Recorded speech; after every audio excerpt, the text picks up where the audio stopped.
Bismillahirrahmanirrahim. Assalamualaikum warahmatullahi wabarakatuh. Saya Dendi Rehdi, mahasiswa KPI semester 6, akan melaksanakan salah satu tugas mata kuliah Public Speaking yang berjudul Belajar Broadcasting di Ruang Magang. Dan alhamdulillah kali ini kita sudah hadir rekan-rekan magang dari beberapa sekolah dan kita akan sedikit sharing dengan mereka. Baik, bismillahirrahmanirrahim. Assalamualaikum warahmatullahi wabarakatuh. Waalaikumsalam warahmatullahi wabarakatuh. Alhamdulillahirabbil alamin. Allahumma sholli ala sayyidina Muhammad wa ala ali sayyidina Muhammad. Apa kabarnya rekan-rekan hari ini? Baik. Alhamdulillah ya. Baik rekan-rekan, saya mau tanya dulu sebelum kita mulai, untuk rekan-rekan magang, apakah rekan-rekan pernah berbicara di depan kamera? Belum. Ada yang sudah pernah bicara di depan kamera? Tidak. Belum ya. Pada belum. Nah, itu yang akan kita praktekkan dan akan kita pelajari hari ini. Nah, rekan-rekan, ketika kita mulai berbicara di depan kamera, kadang ekspektasi kita, saya tahu nih, saya bakal ngomong apa. Tapi sejujurnya sebetulnya jangan terlalu fokus ke sana, tapi fokuskan juga bahwa kita apa pesan yang akan kita sampaikan.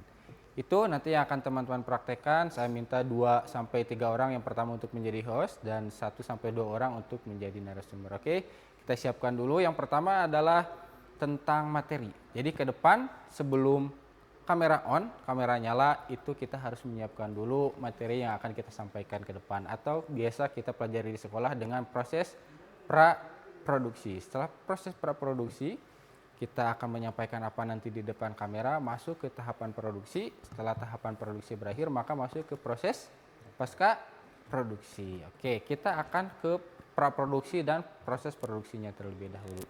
Oke teman-teman, sebelum kita mulai ke depan, yang paling harus diutamakan, yang paling harus kita ketahui pertama adalah tentang intonasi, tentang artikulasi, tentang ritme, dan tentang eye contact. Jadi nanti teman-teman ke depan, di depan sana nanti di stage kita teman-teman pertama harus memperhatikan intonasi, kemudian artikulasi bahasa kita, gaya bahasa kita, dan kita lihat ke kamera. Tujuannya untuk apa? Yang pertama, eye contact itu adalah untuk kita seolah-olah berhadapan dengan pemirsa. Begitu. Dan sebelum kita lebih lanjut lagi teman-teman, saya mau bertanya lagi, jika nanti teman-teman keluar lulus, kemudian bekerja di stasiun TV, baik lokal maupun nasional, nanti produser mau meminta teman-teman menjadi host atau seorang narasumber.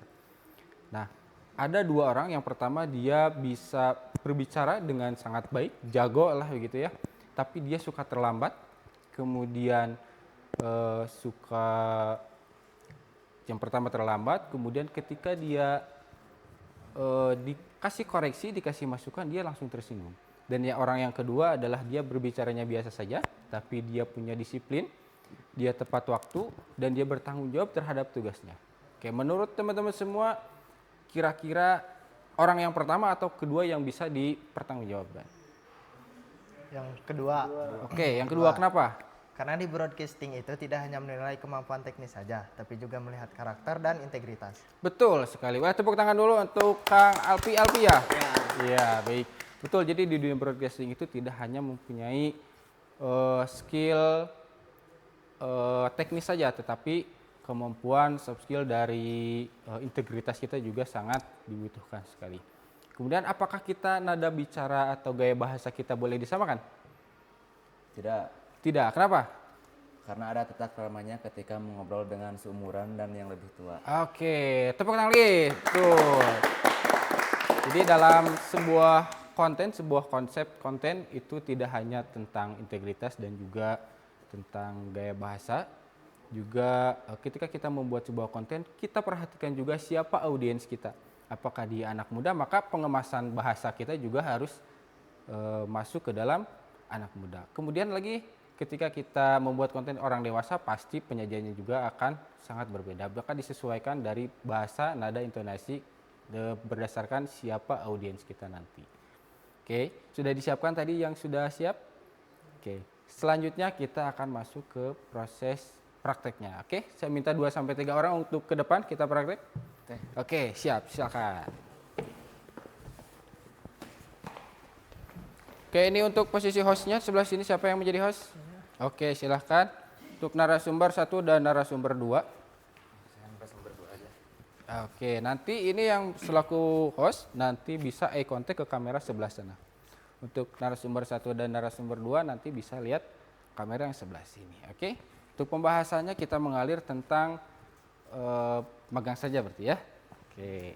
Kita mulai praktek dari 3. Yang pertama ada opening, ada isi dan penutup. Oke, yang sudah diajarkan kemarin sepakat ya? Aman ya? Oke, kita mulai praktek silakan. Siapa nih? Oke, kita mulai praktek dari opening, isi dan penutup. Langsung aja. Assalamualaikum warahmatullahi wabarakatuh. Kembali lagi di balik layar. Perkenalkan, nama saya Bayu Saputra, asal sekolah SMK 1 Anjatan Indramayu. Dan di sini ada narasumber kita, Alfi Aryansah. Halo. Dan Aloy. Ya, halo. Oh ya, kita langsung pembahasannya aja. Oh ya, menurut kamu magang itu penting gak sih bagi siswa? Magang ya. Kalau menurut saya ya, magang itu gak terlalu penting sih. Soalnya kan di sekolah juga bisa. Kalau menurut kamu gimana? Penting sih. Jadinya kita bisa tahu dunia kerja itu seperti apa gitu. Saya kurang setuju ke Alpi, saya lebih setuju ke Aloy. Karena pendapat saya dapat teman baru, pengalaman, bisa pegang-pegang alat. Oke, gak apa-apa. Tepuk tangan dulu buat kita semua. Nah, jadi kita evaluasi dari yang pertama dari eye contact. Tadi kurang lihat kamera, harusnya lebih lihat fokus lagi kalau kita lagi bicara ke audiens. Kemudian kalau kita lagi bicara ke narasumber, kita pandangan ke narasumber. Dan juga narasumber kalau lagi berbicara ngobrol sesekali boleh lihat ke host atau ke kamera. Tadi terlihat agak sedikit tegang karena ini mungkin pertama kali, tapi tidak apa-apa. Yang harus dievaluasi nanti ketika menyanggah narasumber, saya nggak sepakat, tapi bukan kayak gitu. Tapi kita kasihkan dulu argumen yang tidak menghakimi ke narasumber. Contohnya seperti apa? Seperti ini contohnya. Wah, jawaban yang menarik ya. Gitu. Kita ada 2 sisi. Yang pertama pro ke praktek magang ini, yang kedua adalah kontra.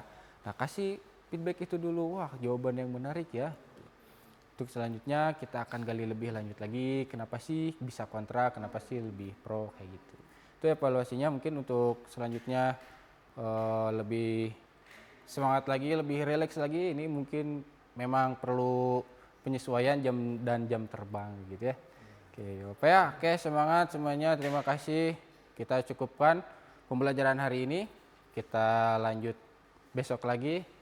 Terima kasih. Pertemuan saya tutup. Assalamualaikum warahmatullahi wabarakatuh.